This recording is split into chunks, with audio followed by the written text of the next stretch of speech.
চলে আসছে সেই আন্তর্জাতিক খ্যাতিসম্পন্ন বিশ্বজয়ী হাফেজ সালেহ আহমেদ তাকরিমের বাসায়। আমার স্ক্রিনের সামনে দেখতে পাচ্ছেন তারই বাবা কিন্তু আছেন। আমরা ইতিমধ্যে শুনতে পেরেছি সারা বিশ্বে এবং কি সারা দেশে একটি খবর ছড়িয়ে গেছে, সেটা হচ্ছে তাকরিম মারা গেছে বিদ্যুৎ স্পর্শে। এরকম একটি খবর শোনার পরেই কিন্তু আমি তাদের বাসায় চলে আসছি। তো উনি হচ্ছে ওনার আব্বা, তা ওনার বাবার কাছ থেকে আমি একটু শোনার চেষ্টা করব। আসসালামু আলাইকুম।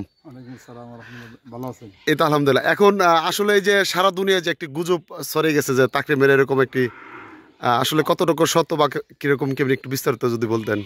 আসলে আমাদের বাংলাদেশের মানুষ এই আধুনিক যুগের মানুষ যে এখনো ভুকা আছে তার একটা প্রমাণ দেখি।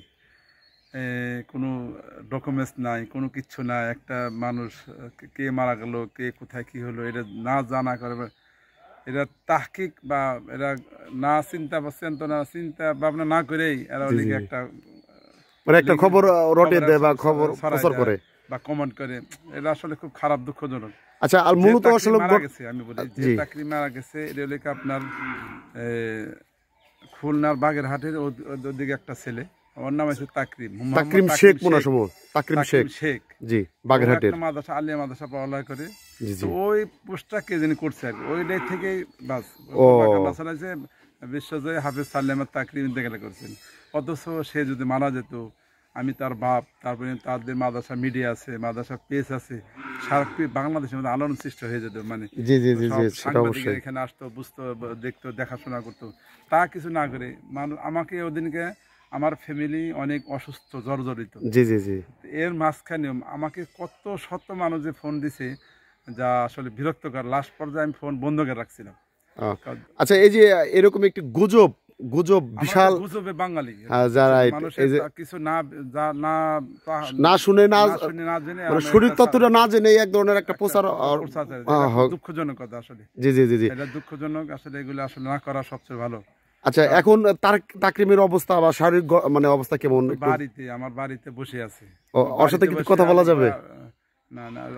আসবে না। আচ্ছা, ঠিক আছে। আমি জানি যতটুকু যে তার হুজুরে বা তার নিষেধ আছে এরকম শিক্ষার।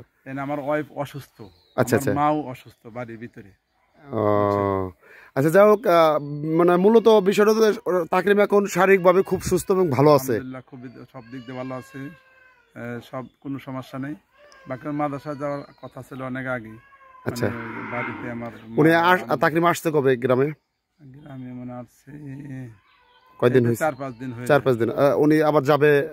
আজকে যাওয়ার কথা ছিল, মানে আমি যাইতে পারতেছি না, দিয়ে একা তো আর ছাড়ি না।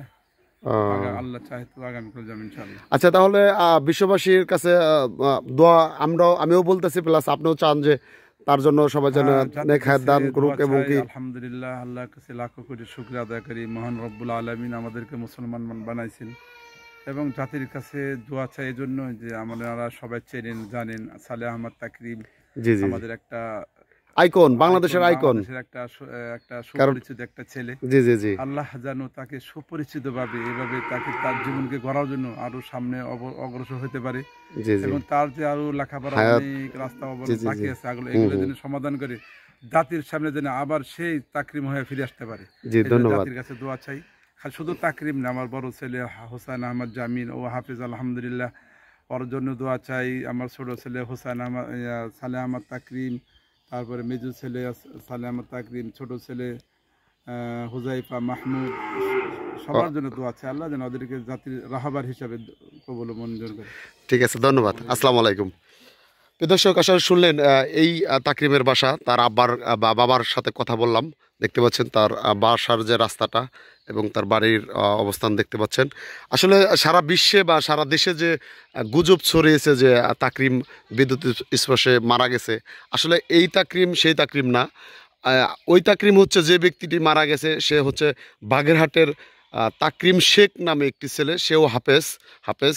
তো সেই ছেলেটি মারা যাওয়ার কারণে, নাম মিল থাকার কারণে কিছু উৎসুক জনতা বা কিছু জনতা আছে যে আসলে অপচার বা কুসংস্কার এ ধরনের বিভিন্ন মানে যে প্রচারগুলো করে থাকে, আসলে ভ্রান্তধারণ মানুষের যে সাধারণ মানুষের যে একটা দুশ্চিন্তা, তার ফ্যামিলির একটি দুশ্চিন্তার মধ্যে ফেলিয়ে দেওয়ার একটা হয়তোবা তারা চেষ্টা করেছে। যাই হোক, আপনারা শুনতে পেলেন ওনার বাবার কাছে যে খবরটি, যে উনি আসলে তাকরিম বর্তমানে বাসায় আছে, এখনও বাসায় আছে। আসলে তার ফেসটা নেওয়া তার হুজুর বা শিক্ষকের নিষেধ আছে, এই কারণে তার ফেস বা তার বক্তব্য নিতে পারলাম না। যাই হোক, ওনার বাসায় এখন বর্তমানে আছে, দেখতে পাচ্ছেন তার বাসায় অবস্থান আছে, এবং আগামীকাল আমার ওয়াইফ আর আম্মু আর দাদু অসুস্থ সব। আচ্ছা, যাই হোক, অনেকেই অসুস্থ আছে। যাই হোক, আগামীকাল হয়তো বা সে তার শিক্ষা প্রতিষ্ঠানে চলে যাবে। তো তার জন্য সবাই দোয়া করবেন, এবং কি এই ভিডিওটি সবাই শেয়ার করে সততা যাচাইয়ের জন্য সবাইকে জানিয়ে দেওয়ার চেষ্টা করবেন। ধন্যবাদ সবাইকে। আসসালামু আলাইকুম।